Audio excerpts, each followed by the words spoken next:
Shalom, shalom, shalom, children of the Most High God. Today is just about talking and having a conversation on one of the areas that we make big mistake. It's a blunder, in fact.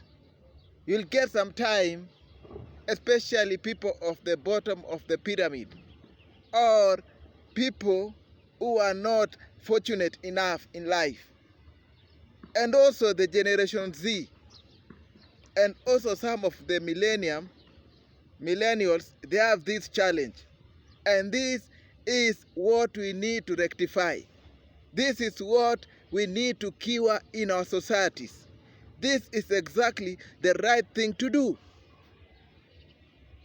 And it has become our culture, our way of life. We are always trying our level best to do this thing. And it is very, very wrong. Today I just want to talk about loving the blessed. Loving those that are blessed. Loving them that are endowed. Loving them that are fortunate. We have a lot of hatred and a lot of grudges. We leave bitterness to reign our lives because of that thought of hating the people who are blessed, the people who are privileged. We need to love them because there is something that we get out of them. When we hate them, we distance ourselves from them.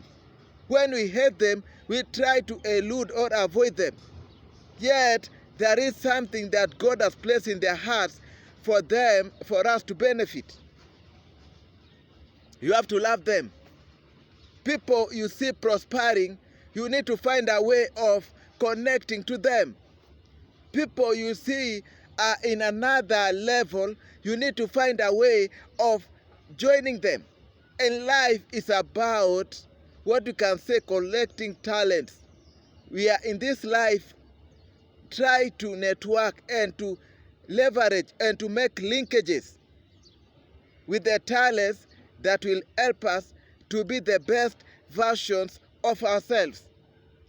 We live a life of hatred. When you see someone prospering, they say kamati ya rochafu. Oh, he did this. Oh, he has joined a occult. He's a member of a cult. He's a member of Illuminati. He's a member of Freemasonry. He's a member of Dark World. He consults wizards and witches. He's a sorcerer. The source of his wealth maybe it's coming from a different quarters. But I just want to advise you, try to learn from these people. Try to understand these people. Try to listen to these people. It's one of the challenges that we have as a people, and it is very, very key to find a way of joining these people. Try to learn from them. Try to listen to them. Try to be closer to them. Look at Lot. The Bible is very clear.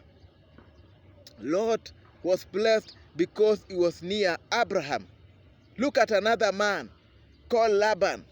The Bible says Laban was blessed because he was with Jacob. Jacob was the carrier of blessings. You want a blessing, yet you hate people who are blessed. How can you get blessings? You hate people who are lifted. You hate people in another level of life. You need to find a way. That's why I like so much attending book launches. I like so much attending invited events, because there I will meet people who are blessed. You know, I usually tell you, every level requires a different grace. Every level requires a different energy. And maybe the energy you're operating in is not enough to take you to another level. You need people to hold your hands. Look at our president. When he was being inaugurated, we saw who and who in that. We saw the richest man in Africa, Aliko Dangote, was there. And so many business moguls. What do we learn from that? loving the people who are blessed. It will make you, the good thing with the rich, they always try to identify with the people who are doing well. When they see you are gifted in an area, they try to be closer to you. The late Bob Colimo, he was so close to a musician called Giuliani because he observed this boy is blessed. This boy is talented. There is a lot I will learn from this boy. And the stories, there are so many examples. That's why you need to love them. Don't hate them. Try to learn from them. Try to tap into their potential. Try to tap into their network. They say that your network is your net worth. And where do you get this network? You get them from the people who are blessed. That's what I usually say. In my lifetime, the sport that I desire to join is golf. Because there are people who are blessed. I follow the people who are blessed. I buy books of the people who are blessed. Because there is something they know that we don't know. There is something God has deposited in them that we can tap. You don't have to get it. You can get it via them. Ideas, knowledge. There is people, you have a lot to benefit from them. The Bible says even when Joseph was in the prison, there was prosperity. When Joseph was at the Potiphar's house, there was prosperity. So the day that we hate them, the day we suffer. The more we disassociate with them, is the more we languish. That's why, the beloved, it is very, very important to love the people who are blessed in our midst. Find a way of connecting with them. Find a way of associating with them. Don't always be a person who is bitter. When you see someone riding a Range Rover, you are saying some money, try to get their contact, try to follow them, try to emulate them. That's why Apostle Paul is telling us to imitate him as imitate Christ, because Christ was the blessed of God. Apostle Paul was blessed. So when we follow him, we shall be attracted to his blessings. We need to tap. It is time to tap into the blessings of these great men. If you are a comedian, try to get in touch with these people. I thank God there was a photo that I took with the richest man in Kenya called Vimal Shah. Even when I just hear about the book launch and I find time, I must go there, because I know I shall get something that I did not know, because I'm trying my level best to get maximum opportunities in this life. But when you hate them, oh, I hate him. Why do you hate him? Why do you hate Steve Osipoboy? Why do you hate? You just hate someone because of his appearance. You need to know, if you are an influencer, you have to love those people that are ahead of you. The trendsetters, you have to know. I listen to preachers. I follow them so much because they are already in another level. So I need to learn what they are, what they have, what they got, so that I am in that level with them. But when you keep on hating them, Jesus loved everyone.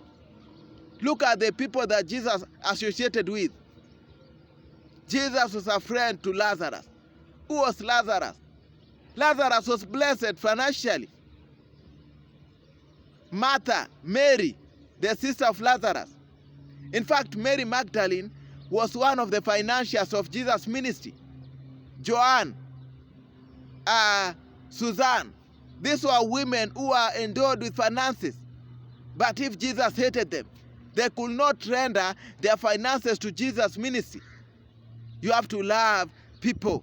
It is time that you love people who are blessed. You have hated longer enough.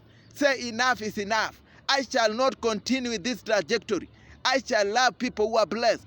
When you see people dapper dressed, it is time to love them. You see people making moves, it is time to love them. You see people prospering, it is time to love them. It is time to try a way of connecting with them so that you may learn. Don't join the bandwagon of saying this person is in wash. This person is money launderer. This person is doing this. This person is selling kidney. This person is in child trafficking. Find a way. Find a way of connecting to the blessed. Lord knew this secret. Ruth knew this secret of connecting to the people who are blessed. You have to understand, there are people who are blessed. Don't be people who fight the blessed. Korah fought the blessed. His end was disastrous. Don't fight the blessed. Don't fight the people who are blessed. You better find a way of connecting with them. You better find a way of being their friends. Make a point of connecting. In this life, try to network. Share contacts. Have business cards. Don't limit yourself. Don't hate people who are blessed. Because someone has bought a Range Rover, it is not a license for you to hate him. Because someone, even in Africa, we have this problem. And this is making us to lag behind. This behavior is making us to be poor. A poor continent. Yet we have a lot of resources. We hate people who are blessed. We hate children of people who are doing well.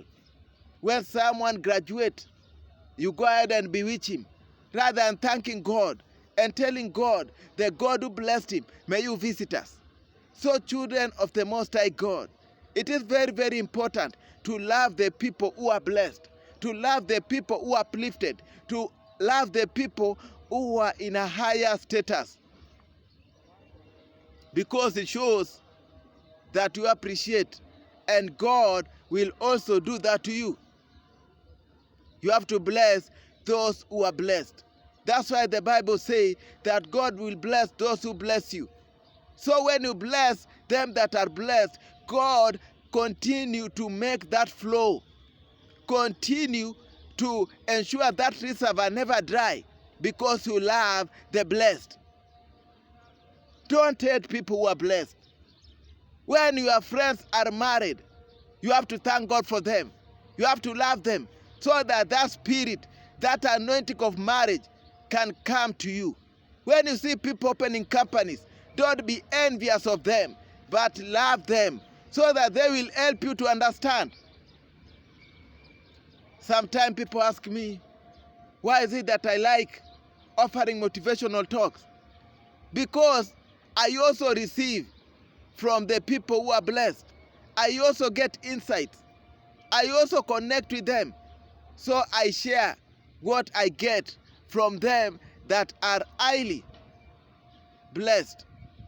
I have books. I buy books because I appreciate them. I love them. I admire their thought. Some people, you cannot, there are people who are just continue digging the hole and they want change. It can never happen. Because of what? You have to be pulled by someone stronger. You have to be pulled by someone of greater might. And they are found with the blessed. Look at the best friend of Apostle Paul. Apostle Paul, his friend was Luke. That's why the account of Luke, who wrote the book of Luke and Acts. Luke was a medical doctor, a physician. What do we learn? Look at that friendship. Friendship, he loved the blessed. Peter was poor, but his best friend was John Mark. That's why we have a book called Mark. Because Mark was blessed. You want to associate with people who continue hating the people who are blessed. and you want to make moves, it can never, ever happen. You have to love the people who are blessed. You have to love the people who are highly lifted for you to experience the blessings of God. So make a point today. You have hated, say enough is enough. I want to try also love. No one who is born to hate, we learn to hate. No one was born to love, we learn to love. The same way you can learn to love them that are blessed. Learn to love the people who are blessed. You don't allow God to shame you. Don't allow God to shame you. When you hate them, God continue to lift them. The more you hate them, will never stop God from elevating them, from taking them to another level. The way you hate them, the way you are passionate, you are zealous in your hate, will never stop God from blessing them.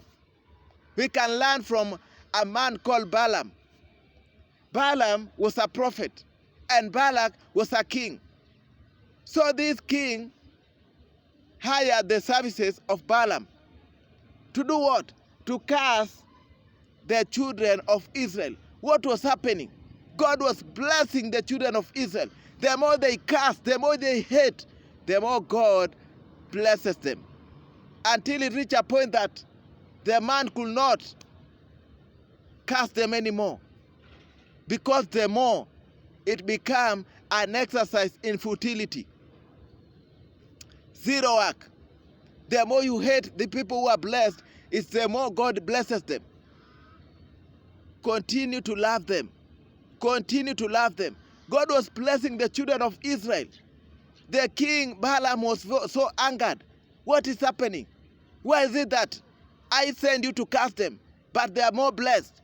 Because God wants you to bless them that he has blessed. It shows that you are a person of the heart of God, because the Bible says God is love. You have to love. You have to love them.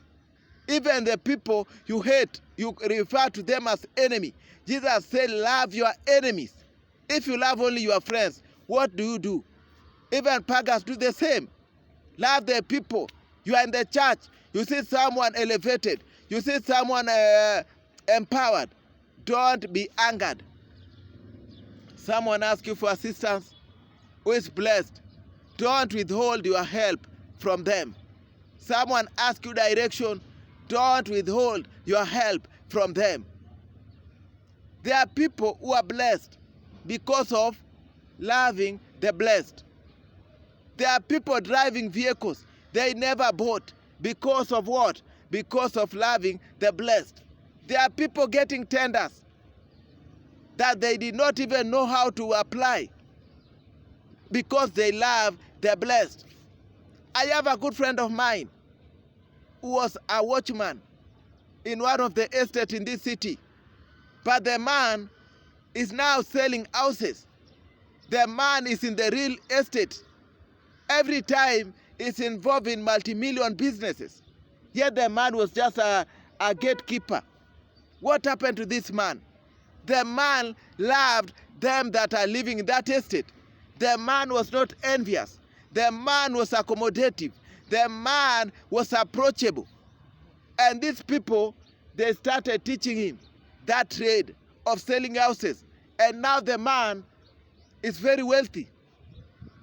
When we meet, he takes me somewhere and we break bread. Because he chose to love the blessed. He chose to love the blessed. His life is transformed. It's no longer in the same scenario. It's no longer opening doors. But now even they open doors for him because he made the decision. But there are people now in that gate. They hate the people who are blessed. They spread rumors about these people. They try their level best to ensure that their name is soiled because of what? Hating the blessed. You hate the blessed so much that you cannot get the benefit. You cannot get what they have in store, what God has deposited in their hearts. You are a lady. You see a very successful lady. You are quick to attribute this is a product of sponsors. Rather than connecting, learn from this lady. What are you doing? How do you do business? What do you do? You have to connect when they call you for those talks, so that they give you their nuggets, they give you their wisdom. You are avoiding because you have formed an opinion. This lady, I hate her with passion.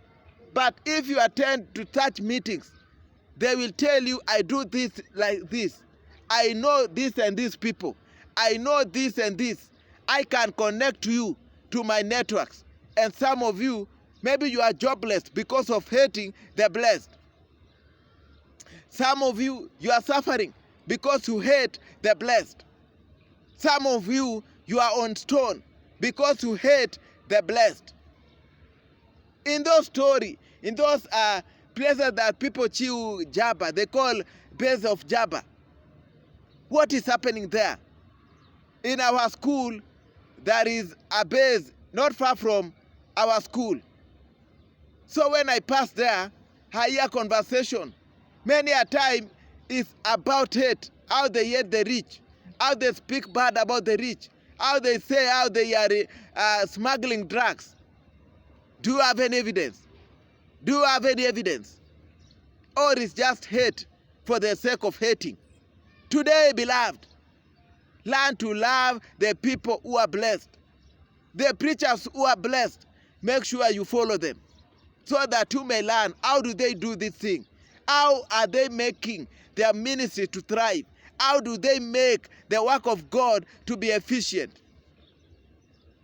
You are just in that corner telling your members how these preachers of this city, how they are devil worshippers. Connect with them. Last week I was in a meeting of pastors that was well attended.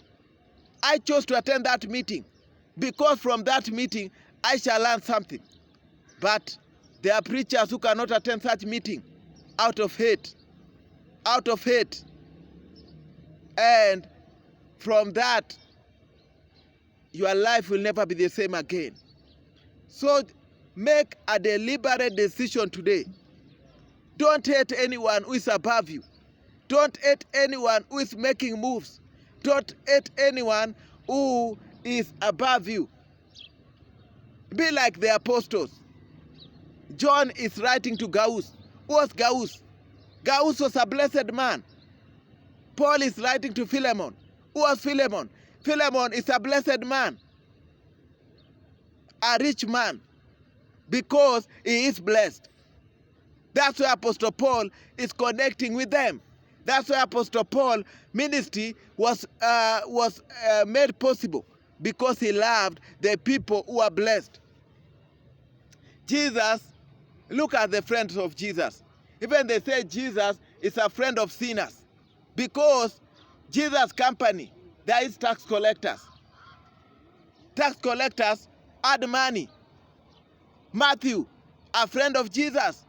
Jesus is not saying, you Matthew, you have taken a lot of taxes. I don't